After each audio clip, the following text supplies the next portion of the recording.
কতদিন ধরে বলতেছে একটা ইলিশ মাছ আন, এই সমস্ত শাকলতা পাতা দিয়ে ভাত খেতে আর ভালো লাগতেছে না। খালি হুকুম করলে হয় না মা, ইলিশ মাছ খাইতে হলে ইলিশ মাছের মতো বেতন দরকার হয়। যে বেতন পাই সেটা দিয়ে কষ্ট করে সংসার চালায়, রিক্সা ভাড়াটা পর্যন্ত থাকে না। প্রতিদিন একটা ছেঁড়া স্যান্ডেল পরে স্কুলে হেঁটে যাই। ওই একটা বার তো বলো না যে মনির একজোড়া স্যান্ডেল কিনে নেই। এত কথা বলতেছিস কেন? মন চাইছিল একটু ইলিশ মাছ খাবো, এই জন্য চাইছিলাম। মা আমাকে জন্ম দিছো কেন? হ্যাঁ বলো তো, সংসার চালানোর জন্য? আমারও তো ইচ্ছা করে যে আমি একটু শান্তিতে ঘুমাই, কেউ আমাকে ভরসা দিক। আমি মরলে সবকিছু শান্তি হয়ে যাবে। আমি মরি, তারপর বিয়ে শাদী কর, সব ঝামেলা তুই যাক। আমাকে কে বিয়ে করবে মা? কিন্তু তোমার দায়িত্ব ছিল একটা ভালো দেখে আমাকে বিয়ে দেওয়া। না, এই দায়িত্বটাও তুমি আমার উপরে দিয়ে রাখছো। তুমি আমাকে চিনো না আমি কিরকম মেয়ে, আমি এগুলো পারি?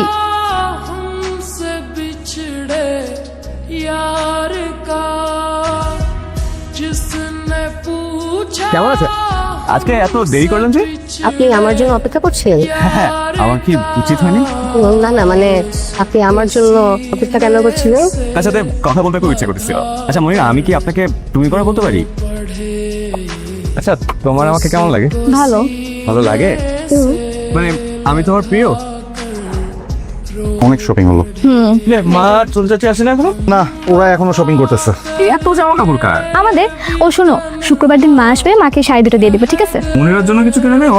না, আসলে আপার অন্যের পছন্দ করা জিনিস পছন্দ হয় না। আপাকে যত দামি গিফট দিই না কেন, আপা বলবে এগুলো কি কিনছিস, আমি কি এসব পরি? আর কিনিনি। তোমাদের সমস্যা কি তোরা? মনিরার কথা শুনলেই তোমরা জানি কেমন করো। আমরা কই কেমন করি? আমি তো দেখছি আপার কথা উঠলে আপনি যেন কেমন করেন। কবির, আমি তো তোর মা জানার সময় আগেই কয়ে দিছি মনিরের জন্য কিছু একটা আনতে। এত মানুষ আমাদের বাড়ি থেকে উপহার পায়, আর মনির আবার যাবো কেন?